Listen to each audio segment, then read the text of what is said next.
शैलेंद्र गरुण लिखते हैं, नमन गुरुजी।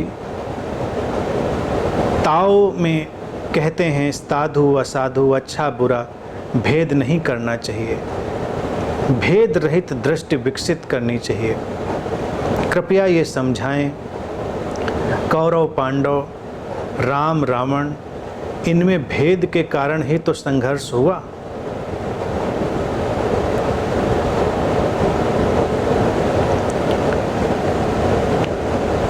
भेद न करना जो है वो एक समझ है। संघर्ष एक व्यवहारिक घटनाक्रम है।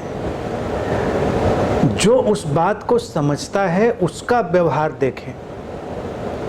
अगर कौरव पांडव में देखें तो कृष्ण को देखें। कृष्ण को संघर्ष से लेना देना नहीं है, वो संघर्ष को टालने की हर संभव चेष्टा करेंगे।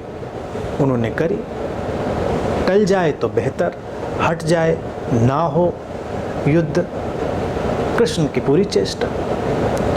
राम भी रावण से युद्ध के लिए आतुर नहीं है, लेकिन बस घटनाक्रम है। घटनाक्रम में एक सहज प्रतिक्रिया है, एक सहज प्रत्युत्तर है। ये बाहर से देखकर समझा जा सकना कई बार बड़ा मुश्किल है कि क्या युद्ध भी हो सकता है अभेद की अवस्था में। हो सकता है। भेद ने तुमको साधु असाधु में भेद नहीं है, लेकिन जीवन अपनी एक नैसर्गिक सुरक्षा की प्रक्रिया में जाना चाहता है।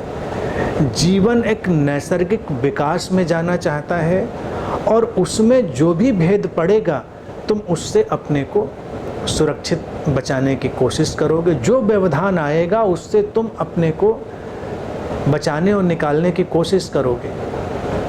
साधु हो या असाधु हो, तुम्हारे सिर पर अगर कोई पत्थर मारने आएगा तो तुम बचने की कोशिश करोगे।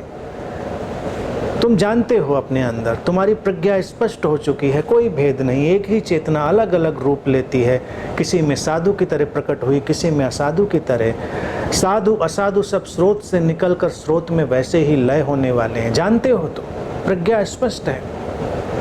लेकिन जीवन के व्यवहारिक क्रम में जब तुम्हारे सिर पर पत्थर मारने आएगा कोई, तुम बचाव करोगे, क्योंकि ये शरीर और मन बचना चाहता है, जीवन बचना चाहता है।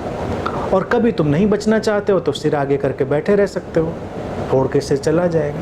अब तुम्हारा सिर कोई साधु फोड़े या असाधु फोड़े, इससे फर्क नहीं पड़ता।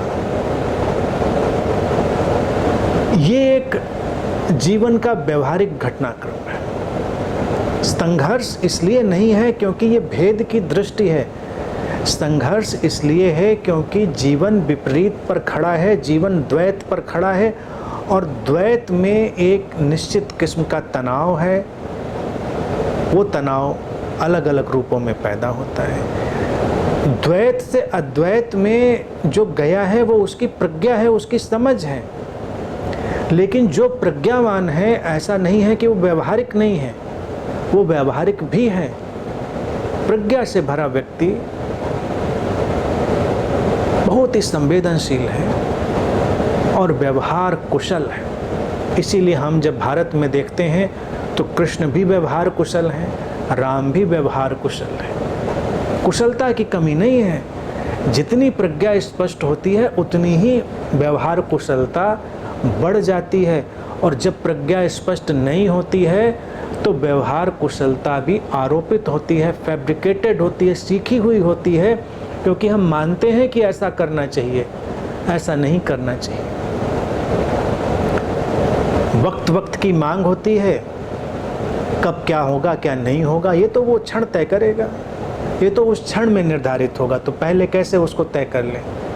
प्रज्ञावान व्यक्ति जो ये जानता है अभेद की दृष्टि, वो कुछ भी तय करके नहीं बैठा है, क्षण तय करेगा कि संघर्ष होगा कि नहीं होगा।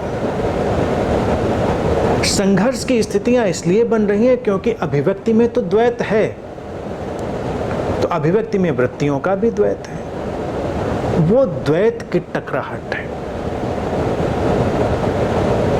अभेद की दृष्टि में पहुंचा हुआ व्यक्ति उस टकराहट से बचने की कोशिश नहीं कर रहा है, वो जानता है कि टकराहट होगी, टकराहट होती है, लेकिन वो जानता है कि ये जीवन का हिस्सा है, ये भी स्वाभाविक हिस्सा है, क्योंकि ये जब विपरीत पर खड़ा हुआ जीवन है, द्वैत की अभिव्यक्ति पर चलता हुआ सारा जीवन का कार्य व्यापार है, तो ये होगा। वो अपने अंदर अविचलित, अपने केंद्र में, अभेद में, अद्वैत में खड़ा है, अपना प्रत्युत्तर देता है, अपनी प्रतिक्रिया देता है, बात समाप्त हो जाती है।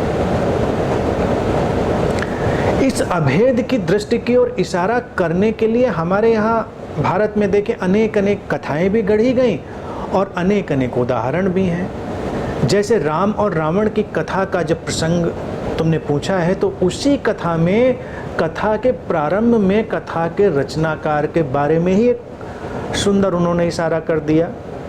उन्होंने कहा कि ये जो वाल्मीकि हैं, ये डाकू थे, क्रूर हिंसक डाकू, और वो बदल कर संत बन जाते, राम कथा लिखते। रावण राम हो गया और कथा लिख गई। बदलते हुए ध्रुव, बदलते हुए सिरे, एक सिरा दूसरे सिरे में लय होता हुआ। तो राम की कथा में तो प्रारंभ में ही भारतीय मनीषियों ने दर्शा दिया कि ये सब अभेद है, इतना मोटा मोटा विभाजन मत करो, ये रावण है, ये राम है। कथा जब रची जाएगी तब तो कैरेक्टर वैसे ही आएंगे, पात्र वैसे ही आएंगे और कथा सुनने में अच्छा लगेगा। लेकिन कथा रचने वाले की तरफ जाएं, वो भी महत्वपूर्ण है, जिसमें दिखाया कि जो रावण जैसे चरित्र में खड़ा था, वो राम जैसे चरित्र में उतर गया, घुल मिल गया उसका द्वैत। तो राम और रावण ऐसे स्पष्ट विभाजन नहीं है, वो अभिव्यक्तियां हैं, इसीलिए हम लीला कहते हैं। ये जीवन का एक लीलामय ढंग है।